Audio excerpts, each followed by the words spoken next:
Halo semua, kami dari kelompok 4 cm akan mempresentasikan PowerPoint tentang Artificial Intelligence. Berikut adalah tema dari kelompok kami, yaitu The Power Efficiency. Judul, Prediction Energy Consumption Steel. Slogan, Unflash Efficiency, Power Your Progress. Berikut adalah daftar nama dan kelompok kami yang pertama ada Jainuddin sebagai Front-End and Development, kedua ada Hesley sebagai UI UX, ketiga ada Sinta sebagai Evaluation Model, keempat ada Wahyu sebagai Data Collections and Modeling Data, kelima ada Dava sebagai Machine Learning Model and Backend.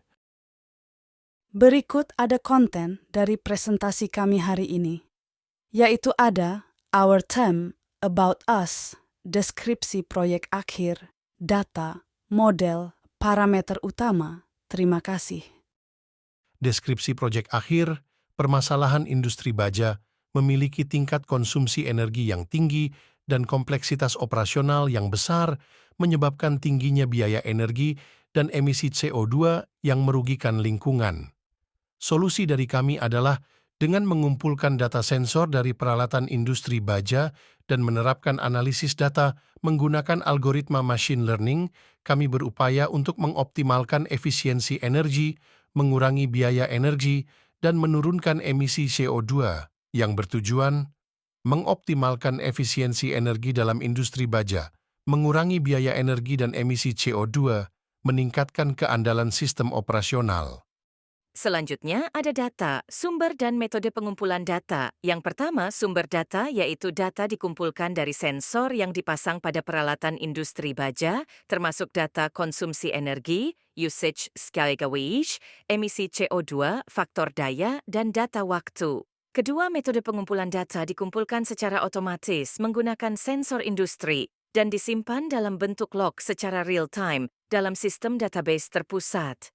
Ketiga, frekuensi pengumpulan data yaitu data diambil setiap 15 menit untuk memastikan akurasi dan konsistensi. Selanjutnya, pemrosesan data 1. Konversi data waktu, yaitu data waktu dikonversi ke format data time yang benar untuk memudahkan analisis berikutnya. 2.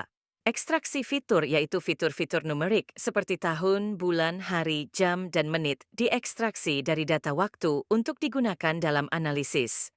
3. Penghapusan fitur tidak relevan, yaitu fitur yang tidak berkontribusi secara signifikan terhadap prediksi, seperti ID pelanggan atau nomor seri peralatan, dihapus dari dataset. 4. Konversi variabel kategorikal, yaitu variabel kategorikal seperti status minggu dan hari dalam seminggu dikonversi menjadi bentuk numerik menggunakan teknik one-hot encoding. Selanjutnya, tantangan pada pengambilan dan pengolahan data. Tantangan kami adalah data yang tidak lengkap atau hilang, format waktu yang tidak konsisten, risiko overfitting saat mengolah data yang besar dan kompleks. Lalu ini solusi dari kami, yaitu menggunakan teknik imputasi data atau menghapus entry yang tidak lengkap, standarisasi format waktu sebelum analisis, membagi data menjadi set pelatihan dan pengujian untuk validasi silang. Selanjutnya, jenis dan ukuran data pertama. Jenis data yaitu data terdiri dari 7 fitur utama termasuk data waktu, konsumsi energi, emisi CO2, dan faktor daya. Kedua, ukuran data yaitu lebih dari 1000 entry dengan ukuran total sekitar 1 MB setelah proses pre-processing. Ketiga, sumber dan metode pengumpulan data yaitu data didapat dari Kaggle. Selanjutnya, model pertama. Deskripsi model. Model yang digunakan yaitu regresi linear, decision tree, random forest, gradient boosting, dan neural network. Pemilihan model kami didasarkan pada kemampuan untuk memprediksi nilai kontinu atau konsumsi energi dari berbagai fitur input. Kedua, evaluasi model metrik evaluasi menggunakan mean absolute error, mean squared error, dan root mean squared error.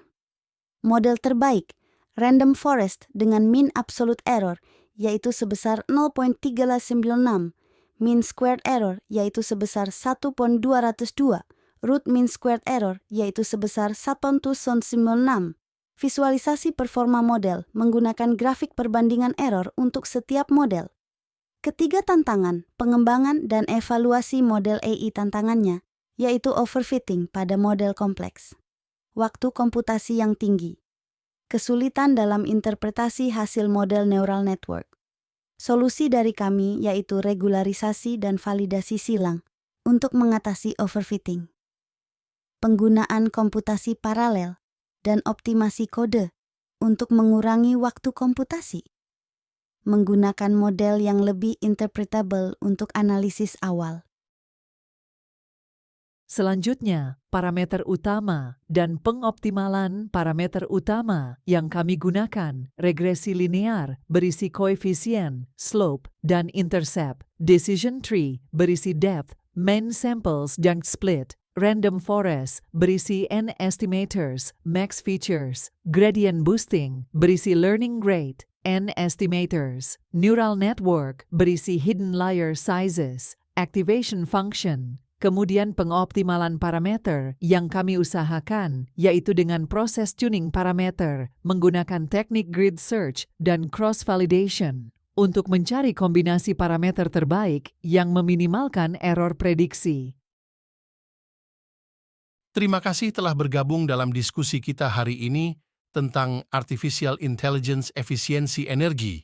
Ingatlah, setiap tindakan kecil seperti mematikan lampu saat tidak digunakan atau menggunakan peralatan hemat energi bisa berdampak besar pada lingkungan dan penghematan biaya. Mari kita bersama-sama mengambil langkah-langkah menuju masa depan yang lebih hijau dan berkelanjutan. Sampai jumpa di kesempatan berikutnya dan teruslah berkomitmen untuk menjadi bagian dari solusi